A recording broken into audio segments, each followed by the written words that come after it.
अस्सलाम वालेकुम dear students. आज का हमारा टॉपिक है हिस्टैरिसीस लूप। हिस्टैरिसीस लूप क्या है? The graph between flux density और magnetisation of the specimen for the various values of magnetising current is in the form of a loop. This is called hysteresis loop. यहाँ पे 2 points हैं, एक flux density और दूसरा magnetising current. इसके दरमियान हम ग्राफ को ड्रॉ करते हैं। मैग्नेटाइजिंग करंट को हम अलॉन्ग एक्स एक्सिस लेते हैं और फ्लक्स डेंसिटी को अलॉन्ग वाई एक्सिस लेते हैं। बी क्या है? फ्लक्स डेंसिटी को बी से शो किया जाता है। बी क्या है? ये मैग्नेटिक फील्ड और इसको फील्ड स्ट्रेंथ भी कहते हैं। आई जो है वो मैग्नेटाइजिंग करंट है। मैग्नेटाइजिंग करंट क्या होता है? इसकी एग्जांपल एक सोलेनोइड की है। अगर हम किसी भी मटेरियल, फेरो मैग्नेटिक मटेरियल को सोलेनोइड में रखें, जैसे आयरन है, तो क्या होगा? यहाँ पर हम एसी सप्लाई दें, उसको करंट पास करेगा, तो जो फील्ड प्रोड्यूस होगा वो इसको मैग्नेटाइज कर देगा। इस मटेरियल को, आयरन को, वो मैग्नेटाइज कर देगा। तो उसको हम, वो जो करंट उसको मैग्नेटाइज कर रहा है, उसको मैग्नेटाइजिंग करंट कहते हैं। अब यहाँ पर लफ्ज़ है हिस्टैरिसीस। वर्ड हिस्टैरिसीस है, इसका क्या मतलब होता है? Lagging behind. Hysteresis means lagging behind. Lagging behind, पीछे रह जाना किस चीज़ का, वो भी आपको ग्राफ से क्लियर हो जाएगा। अब यहाँ पे हम कौन सा करंट देते हैं? ऑल्टरनेटिंग करंट, जिसकी पॉजिटिव और ये नेगेटिव पीक है। अब जैसे जैसे मैग्नेटाइजिंग करंट हम बढ़ाते हैं, ये ज़ीरो से शुरू होता है, करंट की वैल्यू को इंक्रीज़ करेंगे।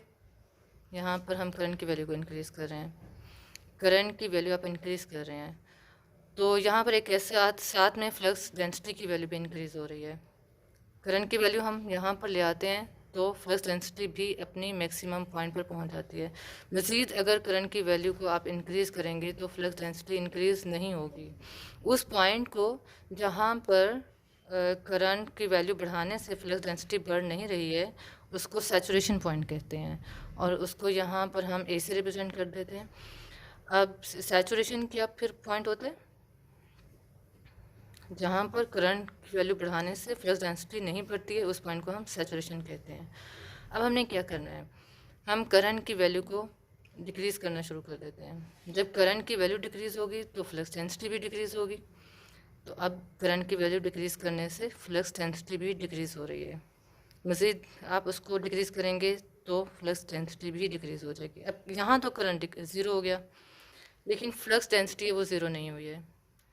यानी यहाँ पर हम करंट की वैल्यू ज़ीरो पर ले आए हैं, यहाँ पर ले आए हैं, लेकिन फ्लक्स डेंसिटी इस पॉइंट पर आ गई है। इस पॉइंट को आर से रिप्रेजेंट किया जाता है। इसका मतलब यह है, then some magnetic field lines retained inside the ferro magnetic material, it's quite normal. यानी कुछ यहाँ पर जो डोमेन्स हैं वो फेरो मैग्नेटिक मटेरियल के अंदर रह गई हैं, तो इसको हम रिटेंटिविटी कहते हैं। रिटेंटिविटी, रिटेंटिविटी का क्या मतलब है? When the current is reduce to zero, जब करंट की वैल्यू तो हम ज़ीरो कर रहे हैं, the material still remains strongly magnetised, लेकिन मटेरियल फिर भी मैग्नेटाइज्ड है, उस पॉइंट को हम रिटेंटिविटी कहते हैं। अब यहाँ ये डोमेन्स, इसकी एग्जांपल मैं ऐसे आपको दूंगी। जब इसमें डोमेन्स कुछ, बहुत सी डोमेन्स तो वापस आ जाएंगी, डीमैग्नेटाइज हो जाएंगी, लेकिन कुछ रह जाती हैं। वो जो सम डोमेन्स रह जाती हैं उसको हम रिटेंटिविटी कहते हैं। अब हमने क्या करना है? हमने ये करना है कि हम फ्लक्स डेंसिटी को ज़ीरो पर लेकर आना है। तो उसको हम कैसे ज़ीरो पर लेकर आएंगे? उसका एक आसान सा तरीका यही है कि हम करंट को रिवर्स कर देते हैं, ऑपोजिट डायरेक्शन में उसको इंक्रीज़ करना शुरू कर देते हैं। जब हम करंट को ऑपोजिट डायरेक्शन में इंक्रीज़ करना शुरू करेंगे तो क्या होगा कि यहाँ पर फ्लक्स डेंसिटी भी यहाँ इस आहिस्ता आहिस्ता डिक्रीज़ होना शुरू हो जाएगी और इस पॉइंट पर आ जाएगी। अब यहाँ पर फ्लक्स डेंसिटी ज़ीरो हो जाती है। वो पॉइंट जहाँ पर, इसको हम सी से रिप्रेजेंट करते हैं, यहाँ पर फ्लक्स डेंसिटी ज़ीरो हो गई है, वो पॉइंट जहाँ पर फ्लक्स डेंसिटी ज़ीरो हो जाती है उसको कोर्सिविटी कहते हैं। कोर्सिविटी का क्या मतलब है? The reverse magnetising field. यानी यहाँ पर आपने करंट को, हमने यहाँ पर क्या किया? रिवर्स कर दिया। The reverse magnetising field is required to demagnetise the material, to demagnetise the material completely. यानी जहाँ पर मटीरियल को कम्प्लीटली डीमैग्नेटाइज कर दिया जाता है। The value of magnetising current which makes magnetisation zero is called coercivity. यानी वो मैग्नेटाइजिंग करंट की वैल्यू जो उसको ज़ीरो कर देता है उसको हम कोर्सिविटी कहते हैं। और उसको कैसे लिखेंगे? कोर्सिविटी। ये इसके 3 पॉइंट्स हो गए। अब क्या होगा, अब हमने यहाँ पर करंट को ऑपोजिट डायरेक्शन में इस तरीके से इंक्रीज़ करना शुरू किया, तो इधर से फिर ये मटेरियल मैग्नेटाइज होता रहेगा, इंक्रीज़ होता रहेगा फ्लक्स की वैल्यू। फिर इसी तरीके से एक ऐसा पॉइंट आ जाएगा करंट का, मैग्नेटाइजिंग करंट का, जहाँ पर सैचुरेशन पॉइंट आ जाएगा। इस पॉइंट पर सैचुरेशन पॉइंट आ गया, तो अब इसको फिर डीमैग्नेटाइज करना है, करंट की वैल्यू को हम डिक्रीज़ करना शुरू कर देंगे। करंट की वैल्यू 0 हो जाएगी, यहाँ पर 0 हो गई है। अब ये वही वाला पॉइंट आ गया, रिटेंटिविटी वाला पॉइंट आ गया। इसी तरीके से फिर हम करंट की वैल्यू को दोबारा से इंक्रीज़ करेंगे, और जब इंक्रीज़ करेंगे तो वो कोर्सिव पॉइंट आ जाएगा, कोर्सिविटी आ जाएगी, और फिर इतना इंक्रीज़ करेंगे कि वो दोबारा से सैचुरेशन पॉइंट पर आ जाएगा। इस तरीके से ये एक लूप कंप्लीट हो जाती है। इसको हम this curve is cyclic in nature, ये साइक्लिक है, यानी इस तरीके से ये साइक्लिक प्रोसेस चलता रहता है। अब यहाँ पर this is the initial process, ये जो लाइन आपको ये नज़र आ रही है, ये इनिशियल लाइन है, ये एक दफ़ा ही होती है। बाद में मैग्नेटाइजेशन, डीमैग्नेटाइजेशन फेरोमैग्नेटिक मटेरियल में होती रहती है, खुद ब खुद होती रहती है, बस ये फर्स्ट टाइम ये लाइन ड्रॉ की जाएगी। अब ऐसा है कि यहाँ पर जो नेक्स्ट पॉइंट आ जाता है वो है एरिया ऑफ द लूप। ये भी हमें एक लूप मिल गई है, तो फोर्थ पॉइंट जो आ जाएगा वो एरिया ऑफ द लूप। ये क्या है एरिया ऑफ द लूप, ये किस चीज़ को शो करता है। अब ये देखें, अगर हम दोनों का प्रोडक्ट लें, करंट का और मैग्नेटिक फील्ड का, when the multiply B and I it gives dimension of energy. ये हमें एनर्जी की वैल्यू देगा। Energy is the form of work done. Work done क्या है, जितना हम वर्क कर रहे हैं किसी भी मटेरियल को मैग्नेटाइज और डीमैग्नेटाइज करने के लिए जो हम वर्क कर रहे हैं, वो किस फॉर्म में स्टोर हो रहा है, वो एनर्जी की फॉर्म में स्टोर हो रहा है। अब यहाँ पर मैं आपको एक छोटी सी और एग्जांपल देना चाहूँगी।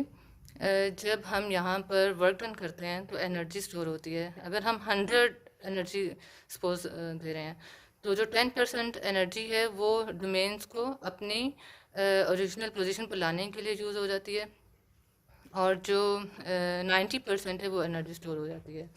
तो इसका मतलब ये है कि हमें इस लूप के एरिया से पता चल जाता है कि वो मटेरियल सॉफ्ट है या हार्ड है। ये सॉफ्ट एंड हार्ड का क्या मतलब है, पहले हम देखते हैं एरिया ऑफ द लूप। इसको हम कैसे डिफाइन करेंगे, area of hysteresis loop represents the work done. क्या करता है ये area of the loop, represents the work done, work done को रिप्रेजेंट करता है। Work done in the process of magnetization and demagnetization.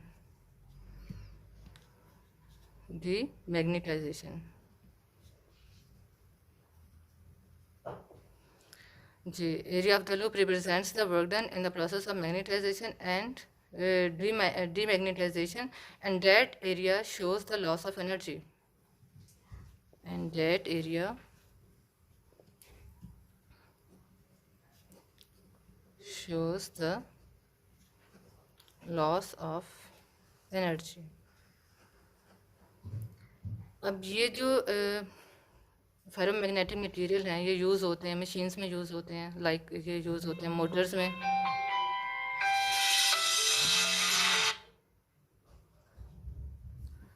Motors में, inductors, transformers,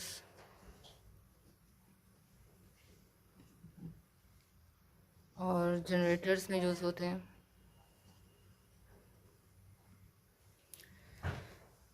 We have to lose energy during magnetization and demagnetization. This is the demand of process. इसमें losses तो ज़रूर होंगे। अब अगर कोई मशीन कोई मैन्युफैक्चरर से ख़रीदने चाहता है, तो उससे वो डिमांड करता है कि वो हिस्टैरिसीस कर्व उसको दिखाया जाए, तो उसके एरिया से वो पता चलेगा। यानी ये 2 कर्व्स हैं, फर्स्ट और ये सेकेंड।